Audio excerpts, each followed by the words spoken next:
بسم اللہ الرحمن الرحیم۔ شروع اللہ کے نام سے جو بڑا مہربان نہایت رحم کرنے والا ہے۔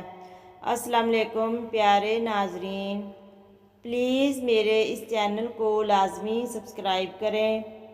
بعض لوگوں کے پاؤں میں سے پسینے کی بہت گندی بدبو آتی ہے۔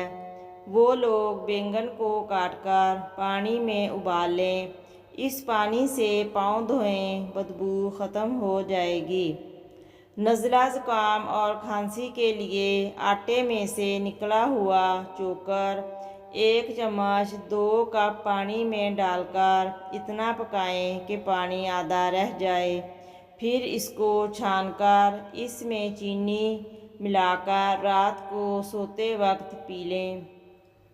آم کی بدہضمی کو دور کرنے کے لیے دودھ یا پھر لسی پی لی جائے، اور انگور کی بدہضمی کو دور کرنے کے لیے سونف چبانی چاہیے۔ ناریل زیادہ کھانے کی وجہ سے اگر پیٹ میں بھاری پن ہو جائے تو مصری کھائیں، ٹھیک ہو جائے گا۔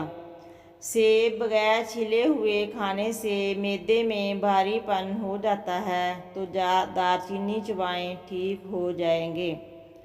پیشاب کی جلن کو دور کرنے کے لیے مغز خربوزہ 1 تولا رات کو پانی میں بھگو دیں، صبح گھونٹ کر چھان لیں اور مصری ملا کر پی لیں۔ 1 ہفتہ کافی ہے، پیشاب کی جلن ختم ہو جائے گی۔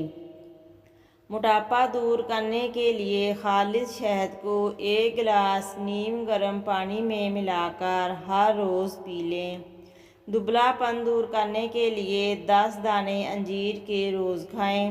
نظر کی کمزوری کو دور کرنے کے لیے سونف 6 ماچھا، مغز بادام 7 عدد، مصری 1 تولا رات کو سوتے وقت دودھ کے ساتھ ضرور کھائیں، اس کے بعد پانی نہ پئیں۔ نظر کی کمزوری دور ہو جائے گی اور نظر تیز ہو جائے گی۔